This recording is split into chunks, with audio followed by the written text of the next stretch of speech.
Nouvelle édition de Métro News pour la semaine. Bonsoir à toutes et à tous, bienvenue. Au sommaire de l'actualité, le Premier ministre Gary Conille annonce de nouvelles mesures pour lutter contre la corruption et assainir l'administration publique. Selon des chiffres disponibles, 30% du personnel de l'État absent perçoit un salaire mensuel.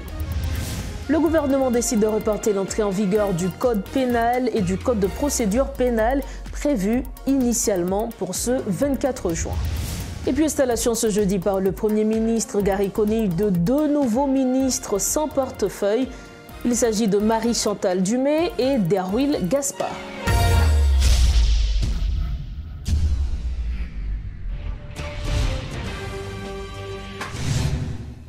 Comme annoncé en titre, le nouveau code pénal et le code de procédure pénale, initialement prévus pour entrer en vigueur le 24 juin 2024, ont été reportés d'un an à la suite d'une décision prise en Conseil des ministres.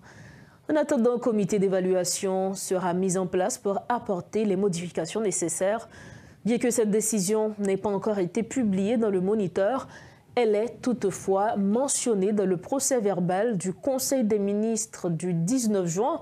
Il est important de noter que de nombreux articles du Code ont suscité des controverses, notamment ceux concernant la révision de l'âge de la majorité sexuelle. En politique, de nouvelles mesures seront prises pour lutter contre la corruption au sein de l'État haïtien, en particulier concernant les 30% de personnel absent qui perçoit un salaire mensuel. Le Premier ministre Gary Conille a fait cette annonce après une séance de travail ce jeudi avec des responsables de la Cour des comptes et de l'ULCC. Ces mesures s'inscrivent dans le cadre d'une campagne contre la corruption. La transparence et la gestion des biens et matériels de l'État sont des priorités pour le gouvernement actuel, a précisé le chef du gouvernement, évoquant l'élaboration d'une feuille de route nationale contre la corruption. Le Premier ministre Gary Conille veut mettre fin à la corruption en commençant par l'administration publique. Tolérance, capable de tolérer impunité pour les gens qui fait ça que pas ça avec matériel l'État, avec bien l'État, avec l'argent de l'État. Il faut que la population ait un sentiment que l'ELF baille contribution, que la contribution l'a bien gérée et que les gens qui ont géré l'État a tenu responsable pour ça qu'ils fait avec bien l'État. Suite à une séance de travail avec des hauts responsables de plusieurs institutions étatiques chargées de lutter contre la corruption, le PM fait des révélations alarmantes.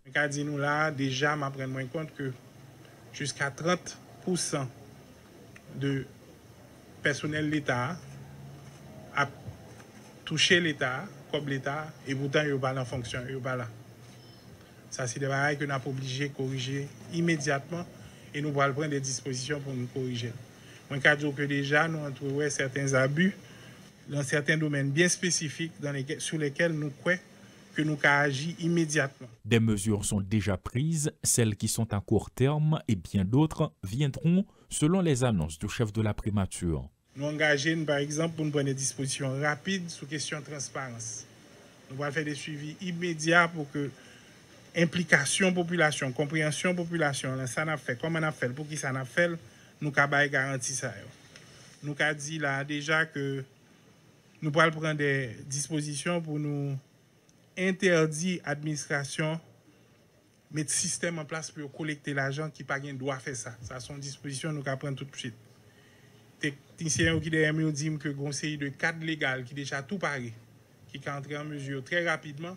Nous allons prendre mesure pour ça fait le plus rapidement que possible. Des programmes d'assainissement, des campagnes de lutte contre la corruption, le chef du gouvernement se montre lucide. Nous avons dit que nous allons prendre disposition pour nous adresser problème épurement payroll dans l'administration.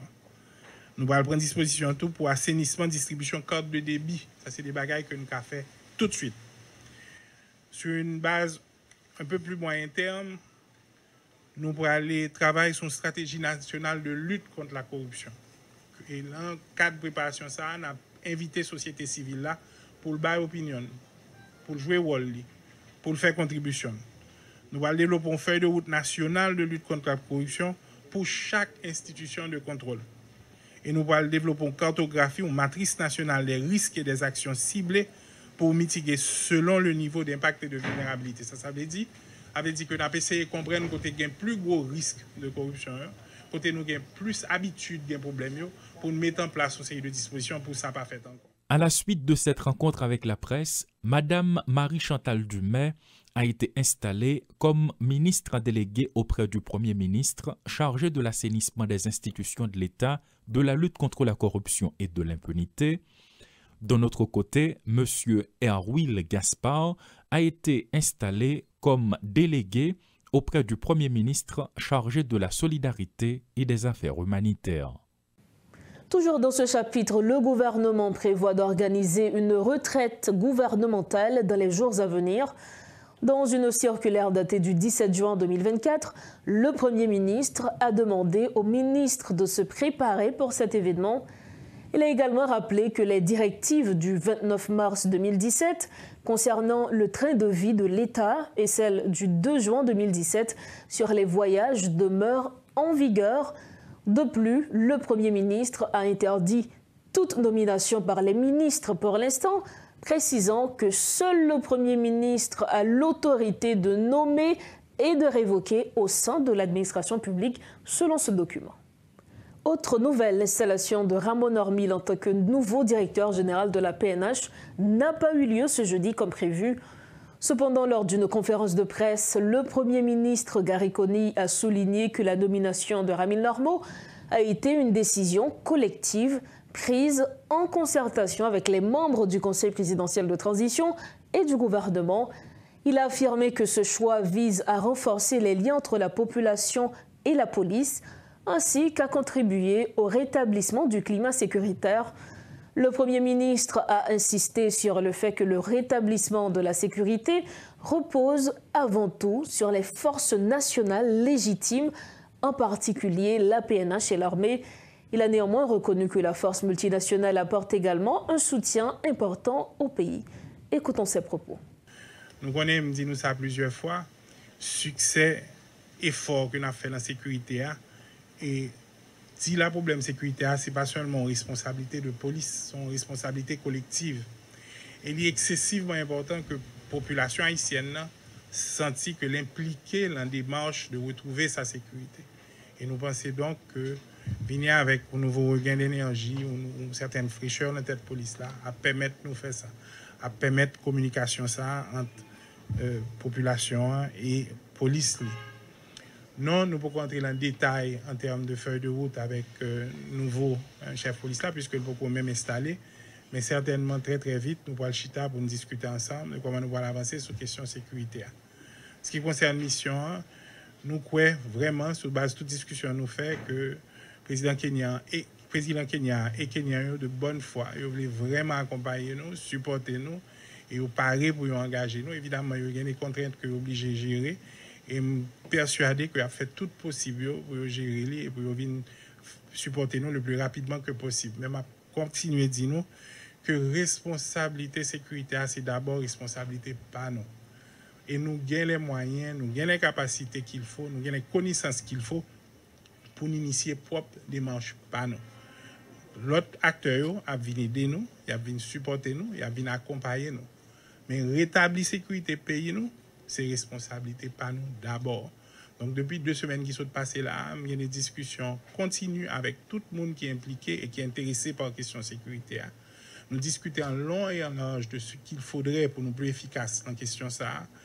Ou était avec nous probablement en début de semaine et ouais 455 nouveaux gradués qui paraissent pour rejoindre une force spécialisée pour venir prêter le flanc, pour venir prêter le bras.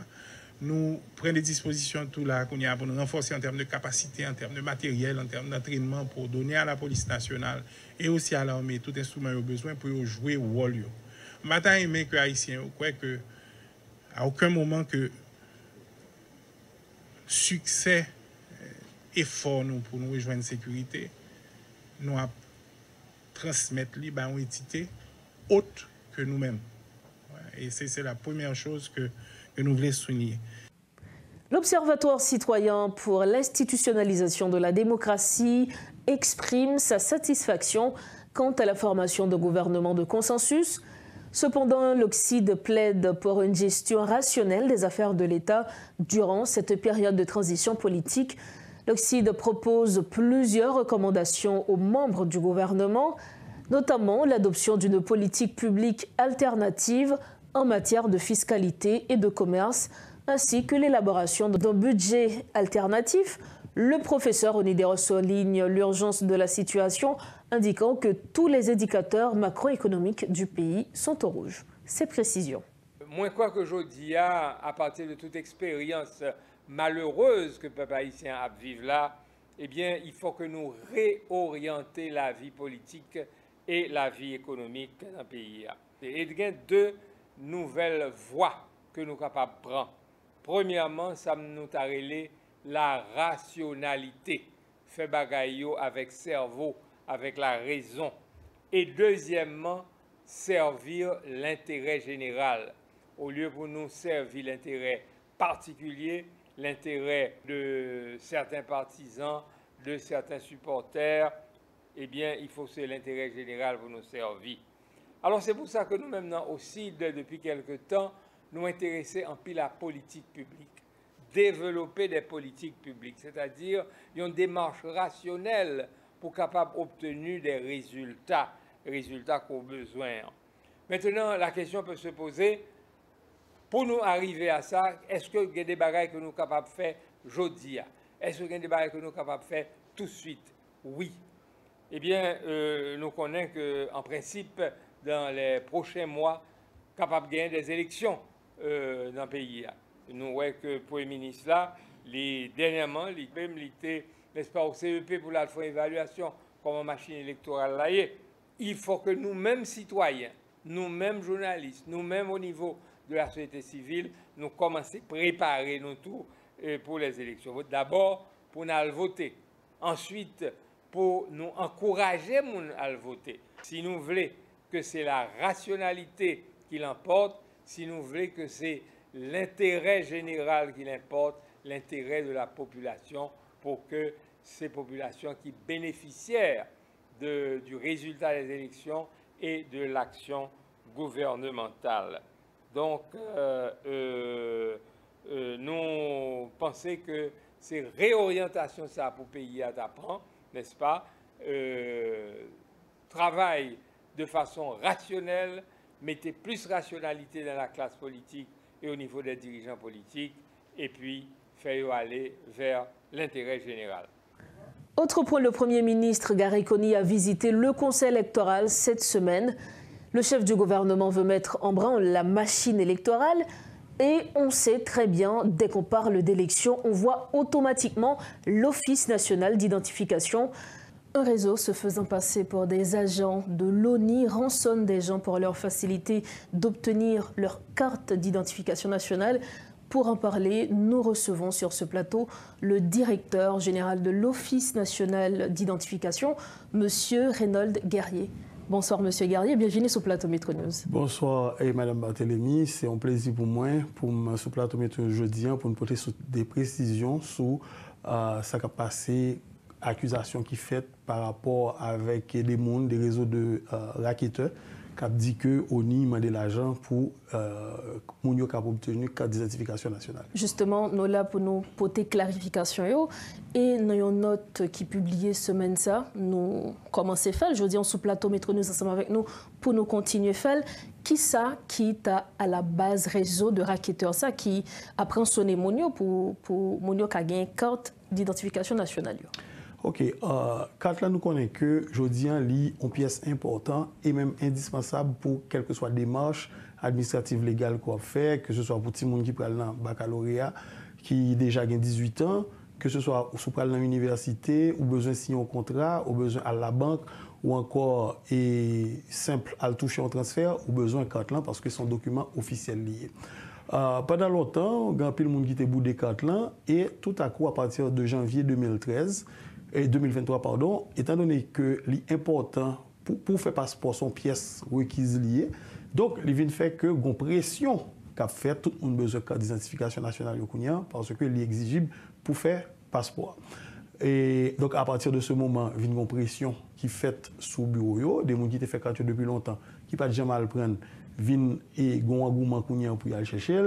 Et puis, chaque année, il y a plus de monde qui viennent 18 ans. Donc, ça vient créer une pression sous le bureau. Nous, carte là, pas délivré aussi rapide qu'on a jeune, puisque il y a un goulot d'étranglement. Deuxième aspect que nous avons, qui est purement conjoncturel ces jours-ci, c'est que avec des problèmes de déplacement, donc quand tu n'as pas qu'à acheminer vers ville de province, particulièrement avec facilité que tu as fait, le coordonnateur communaux et départementaux tout, capable de venir chercher 4 ans pour presse. Maintenant, il vient faire que ça crée une pression, ça augmente les délais que nous avons livré 4 ans, donc ça baille tout raquetteur l'attitude pour que justement il y a essayé de rançonner. Parfois, nous avons des gens qui pas même qui pas dans le bureau ni du tout. Qui demandent des gens pour faire aux jeunes cartes. Justement, parlant de cela, nous dit que c'est des gens qui ont fait être passés pour des agents de l'ONI.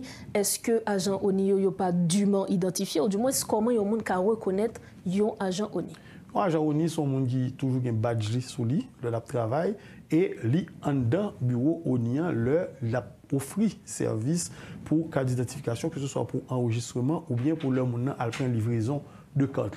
Donc, ça qui pousse nous faire sortir ça, c'est que dans un média en ligne, il était clairement dit que les agents de l'ONI réclameraient.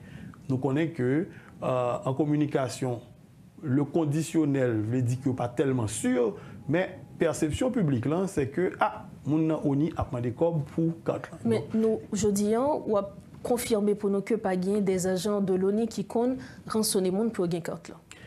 Si nous t'ajoignons ça, nous sommes bien contents sévi contre Mounzayo et nous avons demandé public là justement pour à chaque fois que ça arrivait, si les cas aident nous, fait non seulement dénoncer ça, mais porter plainte. Mais nous pouvons joindre deux cas, par exemple en flagrant délit, ou bien nous pas sous des pistes. Nous pas joindre des cas en flagrant délit. Par contre, nous toujours joindre des plaintes côté que nous dit au mandé l'argent et côté que parfois c'est pour des faveurs sexuelles, il y a des gens qui a demandé des filles pour livrer 4 ans, mais à chaque fois côté que nous-mêmes nous toujours buté, c'est que les victimes ne veulent pas porter plainte. Ils ne veulent pas porter plainte. Nous avons dénoncé les victimes, mais leur pour porter plainte, pour aller un petit peu plus loin dans le processus là, et nous avons des cas flagrants parce que gain un jeune homme, nous pas connaître si c'est agent ONI lié, parce que nous pas ouais visage li, mais il fait photo carte là, il montrer au client que carte là nan donc dame ça voyer photo carte là ba nous pour dire que et puis gan pile et l'autre information qui paraît, et puis dans le DCPJ et DCPJ dit OK, nous entamons tout processus là pour arrêter ça. Et puis là, on arrive dans la dernière étape là, puisque nous dûment identifier agent, et puis DCPJ demandé une plainte formelle de la plaignante, il refusé. Et ça qui qu'a fait justement à cause de. Parce que justement, et faut avoir ça, et c'est peut-être anecdotique, mais qui est très significatif de mentalité peuple haïtien. C'est que Dame a tremblé, il dit, il peur représailles, il pas voulu que pour moun vienne tirer la caille, vienne assassiner parce victime que doublement. Voilà, pour pas victime doublement. Alors nous connaissons que Jean Sodil tout à l'heure, la carte c'est une pièce très importante, surtout avec approche avec élection qui a approché que le nouveau gouvernement ça bien pour réaliser incessamment qui Jean État ONU jeudi. OK, ONU jeudi nous alors information évolue très vite. En début de semaine, nous avons regardé, nous sommes à 5 870 043 cartes enregistrées. Jeudi, je vais regarder les données là. C'est des données que nous sommes capables de consulter directement sur Internet. Par contre, c'est un petit close-up.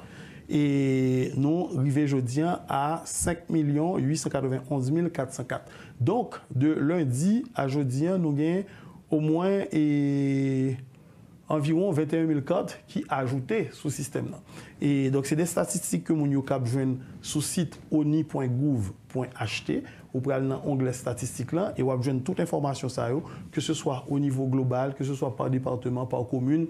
Et par exemple, là, nous avons comme information, il y a 3 49 964 filles qui ont enregistré contre 2 841 440 garçons sur le système. Maintenant, est-ce que ces données tiennent compte aussi des personnes qui perdent pièce, notamment à cause de violences gangio? Non, malheureusement, parce que ça, c'est total enregistrement sous système.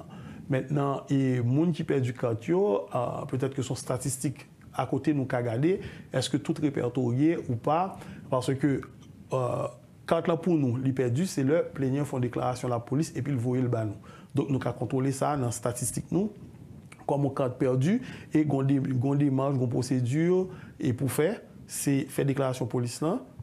Ou qu'à déposer le nom bureau ONI ou bien envoyer par WhatsApp, sont facilités que nous baillons. On va tout profiter de que l'homme nous envoie sur WhatsApp, mettez numéro que vous avez nous pour que l'heure finir imprimer quand là vous avez directement. Il y a un numéro qui est disponible pour que vous envoyez sur WhatsApp? Et oui, on a fait l'émission et mais le numéro ça disponible et on va jouer une réponse, leur envoyer une réponse 24 sur 24. 24 sur 24. Bon, WhatsApp 24 sur 24 et que maintenant traitement fait après et en back-office. Et puis après ça, nous relèvons les gens pour que les gens disent dans quel bureau qui est plus proche de Kaipali, question de proximité, pour livrer quand ça.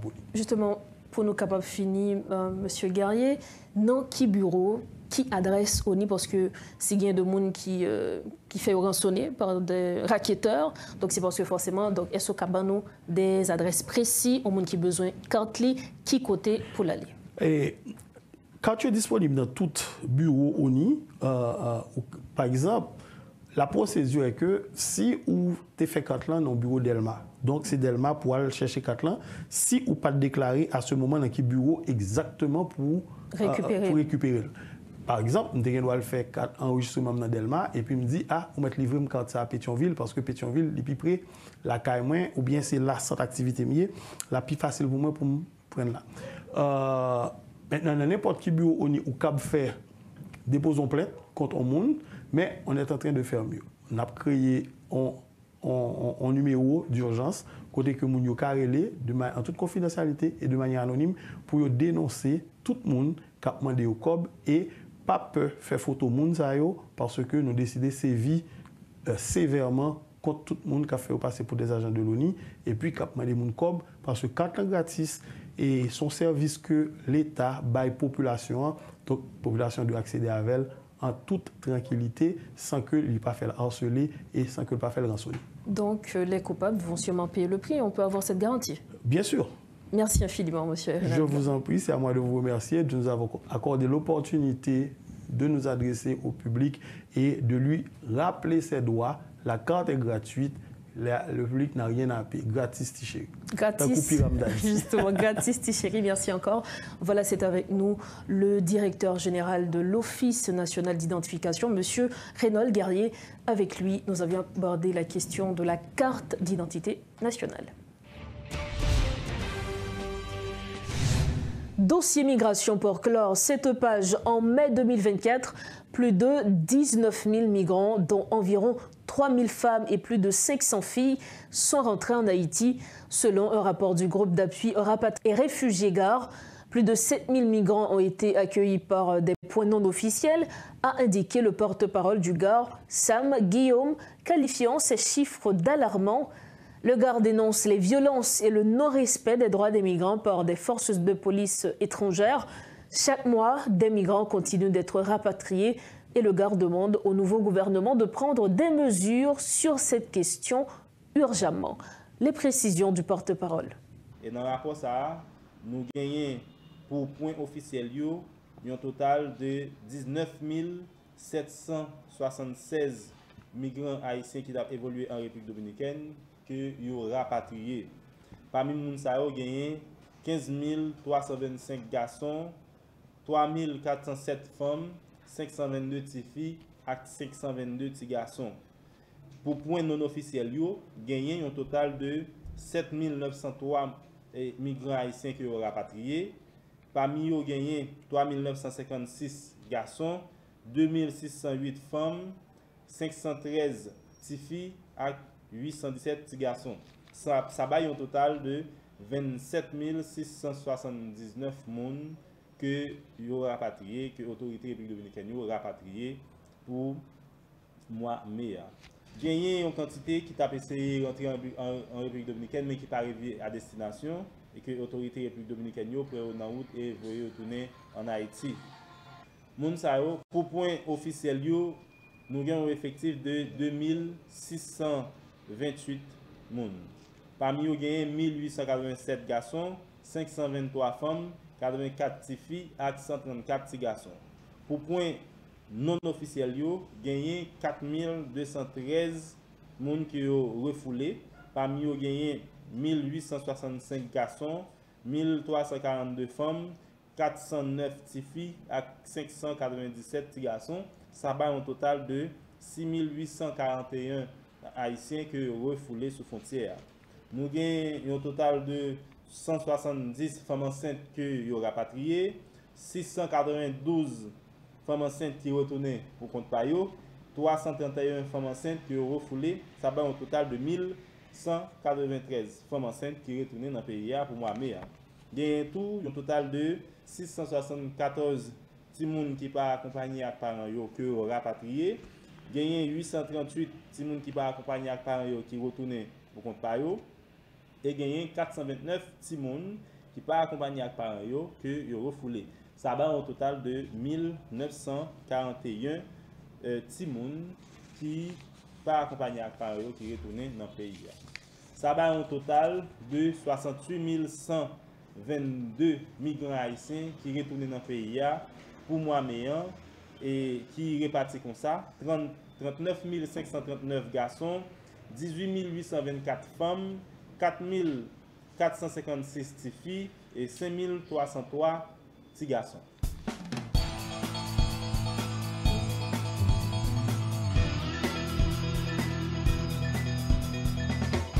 De l'actualité internationale, guerre Israël-Palestine, le chef du Hezbollah libanais, Hassan Nasrallah, a averti mercredi 19 juin qu'aucun lieu en Israël ne sera épargné par les missiles de son mouvement en cas d'attaque contre le Liban, sur fond de crainte d'un embrasement lié à la guerre de la bande de Gaza.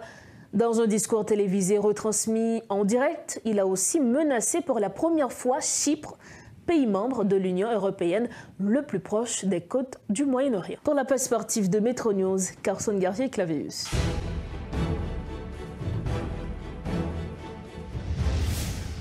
Bonsoir à tous, c'est l'heure des sports.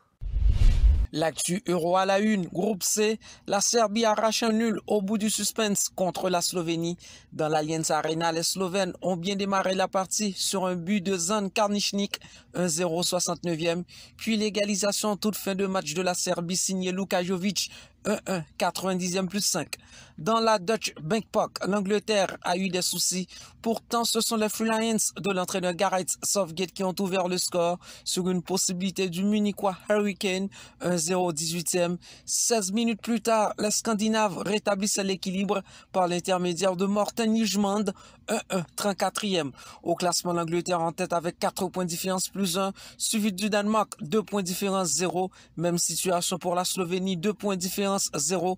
La Serbie, bon dernier dans ce groupe avec 1 point de différence moins 1. Dans le choc de cette journée, groupe B, au Veltins Arena, l'Espagne renverse l'Italie sur le strict minimum et valide son billet pour les huitièmes de finale. Les Transalpins ont encaissé sur un CSC de Riccardo Calafiori pour le seul but du match vers la 27e minute. Au classement, l'Espagne en tête 6 points de différence plus 4, suivi de l'Italie 3 points de différence 0, Albanie 1 point de différence moins 1, la Croatie bon dernier dans ce groupe avec 1 point de différence moins 3.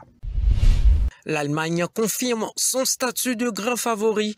Le pays hôte, l'Allemagne, a déjà décroché son billet pour les huitièmes de finale comme le placarde fièrement le journal Tagesspiegel ce jeudi matin.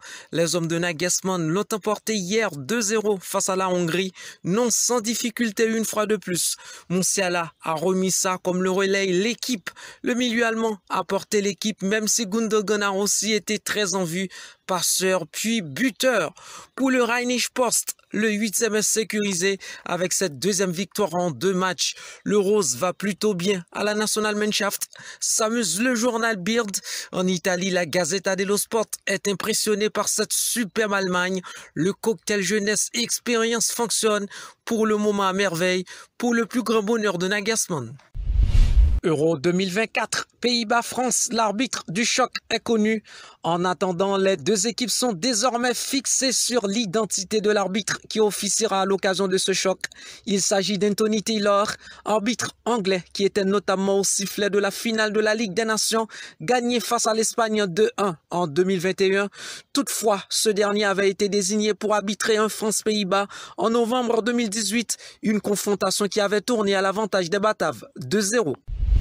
Juventus Turin, le deal proposé pour Koop Meiners, désireux de quitter l'Atalanta pour la Juventus. Le milieu de terrain Teun Koop Meiners, 26 ans, 51 matchs et 15 buts toute compétition cette saison, se heurte pour le moment à la gourmandise de ses dirigeants qui réclament au moins 50 millions d'euros pour le laisser partir, un tarif très élevé que ne paiera pas la vieille dame qui n'a pas dit son dernier mot. Selon Tuttosport, le club turinois pourrait intégrer le défenseur central Dean Johnson, valorisé à la hauteur de 30 millions d'euros dans le deal, en plus d'une somme d'argent, une proposition qui pourrait fortement intéresser le récent vainqueur de la Ligue Europa. Affaire à suivre. Inter Milan, Dumfries confirme son souhait à l'image de nombreux joueurs de l'Inter. Denzel Dumfries, 28 ans, 36 matchs et 4 buts toute compétition cette saison, a de grandes chances de prolonger dans un avenir proche. En tout cas, le latéral droit néerlandais a confirmé son souhait de poursuivre son aventure au sein du club lombard. Je pense que mon futur est à l'Inter, c'est un top club et je me sens comme à la maison ici. Nous négocions pour un nouvel contrat. J'aime vraiment ce club, a indiqué le Batave pour Sky Italia. Pour rappel, l'Orange n'a plus qu'une année de contrat avec le champion d'Italie en titre. En tennis, des invitations pour Osaka, Wimbledon et 3 autres lauréates du Grand Chelem. Ces wildcards sont accordés par le All England Club aux joueurs et aux joueuses qui ne sont pas classés à 0 pour se qualifier directement. Âgé de 26 ans, Osaka, ancien numéro 1 mondial en 2019, vainqueur de 4 titres du Grand Chelem, 2 à Melbourne et 2 à l'US Open, retrouvera le tableau principal de Wimbledon pour la première fois depuis 5 ans. La japonaise 113e à la WTA a montré un regain de forme cette saison, bousculant sérieusement la reine actuelle du circuit, la polonaise Iga Swiatek à Roland-Garros. Lauréate de l'Open d'Australie en 2018, Caroline Wozniacki, danoise de 33 ans qui a également été en tête du classement mondial, a également bénéficié d'une invitation alors qu'elle n'occupe que le 114e. L'Allemande Angélique Kerber, lauréate de Wimbledon en 2018 et ex-numéro 1 mondial, qui avait pris une pause, et la Britannique Emma Raducanu qui avait fait sensation remportant l'US Open en 2021 pour sa première participation complète ce quatuor. German Open Grass Court Championship Berlin. En 8e de finale, la Russe Veronika Kudermetova s'est inclinée en 2-7 face à l'excellente Kazakh Elena Rybakina 4-6-5-7. Une note d'athlétisme, pas de 200 mètres au Giro pour la Jamaïcaine Thompson-Hewer, double médaille d'or. La Jamaïcaine Hélène Thompson-Hewer, double médaille d'or olympique sur 100 mètres et 200 mètres, ne participera pas aux Jeux de Paris sur le demi-tour de piste et se concentrera sur la ligne droite. Selon la Fédération nationale d'athlétisme, l'athlète de 31 ans victorieuse sur les 2 distances au Giro de Rio en 2016 et de Tokyo en 2021 ne s'est inscrite que sur 100 mètres pour les sélections olympiques qui auront lieu du 27 au 30 juin à Kingston et dont les inscriptions se sont terminées lundi. Sa compatriote Shelly Ann Fraser-Price, 37 ans et médaillée d'or sur 100 mètres à Pékin en 2008 et Londres en 2012, est quant à elle inscrite pour les 2 courses. Basketball NBA, l'entraîneur des Detroit Pistons, Monty Williams, limogé. L'entraîneur de Detroit, Monty Williams, a été limogé, faisant les frais d'une saison catastrophique des Pistons qui ont terminé dernier de la conférence Est avec 68 défaites pour seulement 14 victoires, a annoncé la franchise NBA. Williams, ancien entraîneur des New Orleans Pelicans et des Phoenix Suns, où il avait été désigné entraîneur NBA de la saison 2022, avait signé au début de la saison dernière un contrat de 6 ans d'une valeur de 78,5 millions de dollars selon la presse. La chaîne sportive ESPN annonce que les Pistons devraient éponger les 65 millions restants de ce contrat. Ainsi s'achève cette nouvelle présentation sportive. Restez branchés Métropole. Rendez-vous demain pour une nouvelle sortie.